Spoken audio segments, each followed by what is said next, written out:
Hello SSC 27 batch আবারও চলে আসছি। হ্যাঁ, তো আসো আমরা আজকে 27 ব্যাচ নিয়ে কথা বলবো। 27 ব্যাচে কি কি আছে, 27 ব্যাচের কি কি করতে হবে, 27 ব্যাচ সামনে কি করবে, 27 ব্যাচ কেন উত্তেজিত, এই সকল বিষয় নিয়ে আমরা আজকে কথা বলবো। ফার্স্ট অফ অল আছো 27 ব্যাচকে আমি আজকে কিছু ট্রিপস দিব, কিছু ট্রিক্স দিব, কিছু টিপস দিব, হ্যাঁ, যেগুলো ফলো করলে 27 ব্যাচ আই গেস ভালো করবে। তাকে থেকে উত্তেজিত বলা চলবে না, অন্তত 25 ব্যাচের মতন রেজাল্ট তারা করবেন ইনশাল্লাহ, এবং তারা ভালো করবে। ওকে আসো, first of all smart study method. Smart দ্বারা যদিও আমাদের গোল ডিফাইন বোঝায়, এবং আমাদের গোলটা স্মার্ট হওয়া উচিত, স্পেসিফিক, মেজারেবল, অ্যাটেনেবল, রিয়েলেবল এবং টাইম বন্ডের মধ্যে আমাদের গোলটা হওয়া উচিত। এখন তার পাশাপাশি আমাদের স্মার্ট স্টাডি মেথডের মধ্যে আমরা করতে পারি কি, অনেকেই সকালবেলা পড়াশোনা করতে ভালোবাসে, এটা একটা স্মার্ট ওয়ে, কিংবা অনেকেই রাতভর পড়াশোনা করতে ভালোবাসে, এটাও একটা স্মার্ট ওয়ে। সো তোমরা তোমাদের নিজস্ব স্মার্ট ওয়েটা বেছে নাও, ঠিক আছে। এরপরে তোমরা প্রোমোডোরো টেকনিক ফলো করো। প্রোমোডোরো টেকনিক জিনিসটা বোঝায় হচ্ছে তুমি একটানা অনেকক্ষণ পড়াশোনা করিও না। তুমি ধরো সোফার ধরো 2 ঘন্টা পড়াশোনা করলাম, 30 মিনিটের একটা ব্রেক নিলা জাস্ট, বাট 30 মিনিটের ব্রেকের মধ্যে যেই সকল বিষয়গুলো তোমাকে ডিজিটালি ডিস্ট্রাকশনস করে, এই জিনিসগুলোতে তুমি এঙ্গেজ হইও না, তাহলে 30 মিনিটটা 3 ঘন্টা হয়ে যাবে, টু বি অনেস্ট, ঠিক আছে। তো প্রোমোডোরো টেকনিক ফলো করবা, এতে তোমার পড়াটা, তোমার যে লং টার্ম সেল, ওই লং টার্ম মেমোরি সেলে কি হয়ে যাবে, সেট হয়ে যাবে, ঠিক আছে।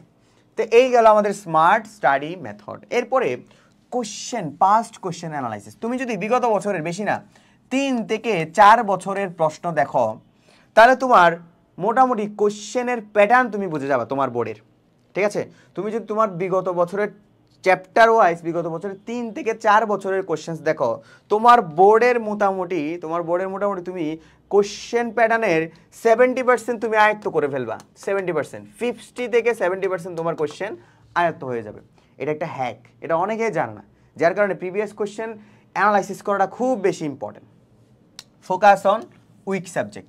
তোমাদের যেমন কয়েকটা সাবজেক্টে তোমাদের ফোকাস থাকতে হবে, যেমন আমাদের ইংলিশ, তারপর হচ্ছে তোমাদের অ্যাকাউন্টিং, ঠিক আছে, তারপর হচ্ছে তোমাদের ফাইন্যান্স, তারপর হচ্ছে তোমাদের আইসিটি।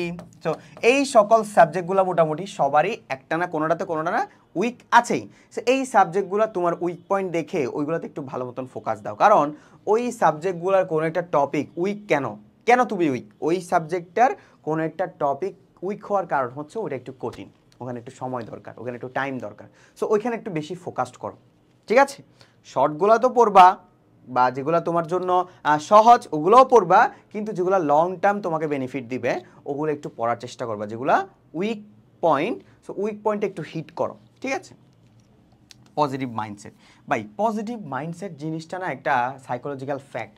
একটা মানুষ পজিটিভলি চিন্তা করলে সে অনেক দূর যাইতে পারে, এবং আমরা এটাও জানি, আমরা যদি সঠিক আমাদের পরিকল্পনা এবং আমাদের বিশ্বাস যদি সত্য হয়, তাহলে মানুষটা জয় করতে পারে। কারণ আমরা একটা কথা বিলিভ করি, তুমি সেটাই যেটা তুমি বিশ্বাস করো। তার মানে তুমি যদি পজিটিভ মাইন্ডসেট রাখো, it will be positive.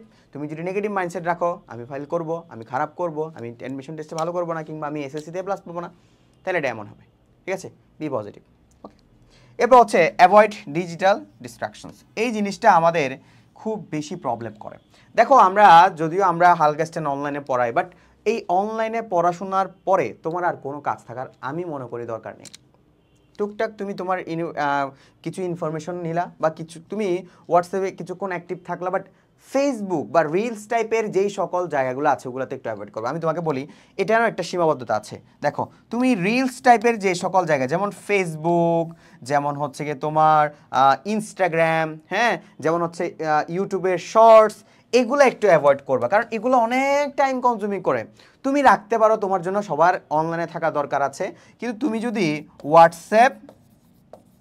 WhatsApp কিন্তু আমরা সব ফ্রেন্ডদেরকে অ্যাড করি না, তার মানে তোমার সবার সাথে ডিস্ট্রাকশনস হওয়ার কোনো চান্স নেই। তো তোমরা হোয়াটসঅ্যাপ রাখতে পারো, ঠিক আছে।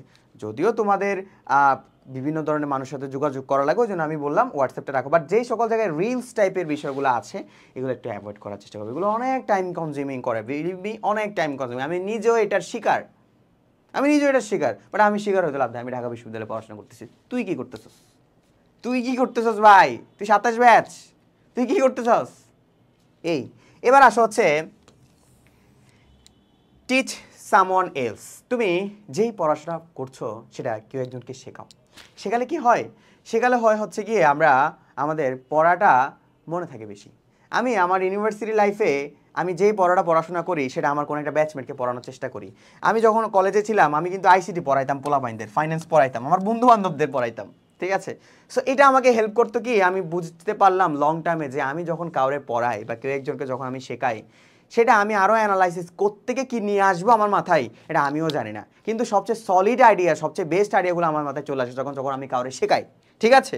So teach someone else. এবার আসো 27 ব্যাচ কি করবা। 27 ব্যাচের জন্য ভাই আমি একটাই বলবো, তোমরা একাডেমিক টু অ্যাডমিশন কোর্সটা এনরোল করে নাও। বাংলাদেশের হাজার হাজার শিক্ষার্থী এই কোর্সটা করছে, বিলিভ মি অর, হাজার হাজার শিক্ষার্থী এই কোর্স এনরোল করেছে অনলি ফর ইটস কোয়ালিটি। এখানে আমাদের প্রত্যেকটা টপিক বেসড ক্লাস দেওয়া হয়েছে, প্রত্যেকটার ম্যাথমেটিক্যাল বেসড ক্লাস দেওয়া হয়েছে, তোমাদের এসএসসির ক্লাসের পাশাপাশি এমসিকিউ এবং রাইটিং বেসড সিকিউ বেসড কোশ্চেনের পাশাপাশি অ্যাডমিশনে কি করবা, অ্যাডমিশন বেসড ক্লাসও দেওয়া হয়েছে। তার মানে একটা কোর্সেই একাডেমিক টু অ্যাডমিশন শেষ। এবার ডিসিশন তোমার ভাইয়া। আসসালামু আলাইকুম।